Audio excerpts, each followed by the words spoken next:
अब यहां बात बिगड़ी हुई, सारे इस यहीं तक सीमित है सबकी बुद्धि। अब जिसने घर त्याग दिया वो कर्म सन्यासी हो गया, बालक त्याग दिए, राज त्याग दिया, जंगल में जा बैठे, वो कर्म सन्यासी है। और जो बाल बच्चों के साथ या घर पे रहता है वो कर्म योगी है। तो जिसने कर्म सन्यास कर दिया यानी जंगल में चला गया और ब्रह्मचारी रह गया, बाल ब्रह्मचारी बचपन से, तो वो तो फिर जमाए कति आकड़ पाड़ी जाए, तेरा जैसा कोई सहे कोई ना। वो इससे बात मैं टीटी पागले है कि मैं ब्रह्मचारी हूं, मैंने स्त्री ग्रहण नहीं की है। तो ये सुखदेव में ये अवगुण और था कि मैं बाल ब्रह्मचारी हूं, मैंने स्त्री का मुंह भी ना देखा, राजा जनक का कई रानी है और उसको गुरु कैसे बनाऊं, वो तो गृहस्थी आदमी है।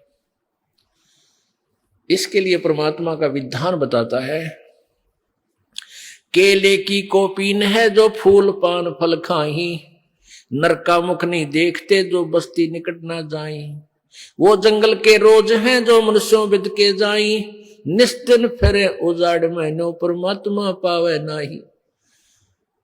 अब क्या कहते हैं भाई, एक व्यक्ति कह रहा था ना, बोला वहां ऋषिकेश तो ऊपर एक जंगलों है में एक ऐसा महात्मा रहता है, शरीर पर नी वस्त्र रहता, कोई कपड़े नहीं रखता, ना खाना खाता, फूल पत्ते खाकर अपना साधना करता है और लंगोट की जगह कर केले के पत्ते बांध रहा है। और भाई एक दिन बस ने थोड़ी सी कसर रहेगी, उनके उसके दर्शन ना हुए।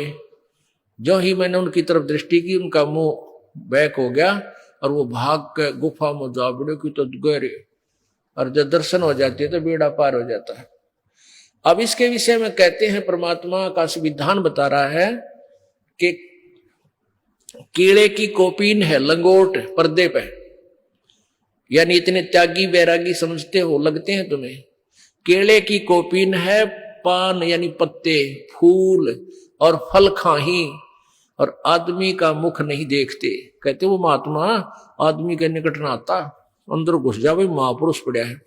कहते नरक का मुख नहीं देखते जो, और बस्ती निकट ना जाही, गांव के आसपास नहीं जाते हैं मांगने। वो जंगल के रोज है, ये नील गाय होती है ना, जो आदमियों ने देख के, पहले ये नील गायें आदमी को देखो भाग लिया और फड़क गए। ये थोड़ा फर्क पड़ता जा रहा, जंगल रहे कोई नहीं, जहां की बाज बूझ के थकले हैं बेचारी, फिर ये इतना पहले वाला स्थिति नहीं रही। तो पहले ये आदमी दिखते भाग को पूरा लाइन की लाइन बढ़ जाती थी जंगलों में। तो परमात्मा उन साधकों को, परमात्मा का विधान उनकी अमरवाणी बताती है कि वो तो जंगल के रोज हैं, जो आदमियां तो बेदक के बाधे डर के, और ऐसे निस्तन फिरो उजाड़ में, वो जंगल में चाहे दिन रात धक्के खान दे रही हो, नो परमात्मा पावे नाही, उसके पाने की विधि न्यारी है। फिर क्या बताते हैं, डेरे डांडे खुश रहो ये खुश रे लेना मोक्ष, ध्रुव प्रहलाद पार हो गए फिर डेरे में क्या दोष। डेरा माने गृहस्थी। अब क्या बताया परमात्मा की अमरवाणी, क्या बता रही है, सच्चिदानंद की घन की वाणी में विस्तार से कहे गए सारे ज्ञान, तत्व ज्ञान, जो गीता जी अध्याय नंबर 4 के श्लोक 32 में कहा, जिसके विषय में कि डेरे डांडे खुश रहो, अपने घर में गृहस्थी में आनंद से रहो, खुश रहो। यदि कोई न्यू कह है कि बालक शादी ना कराने से ही मोक्ष होगा, उसकी यह अज्ञान सिद्धांत है।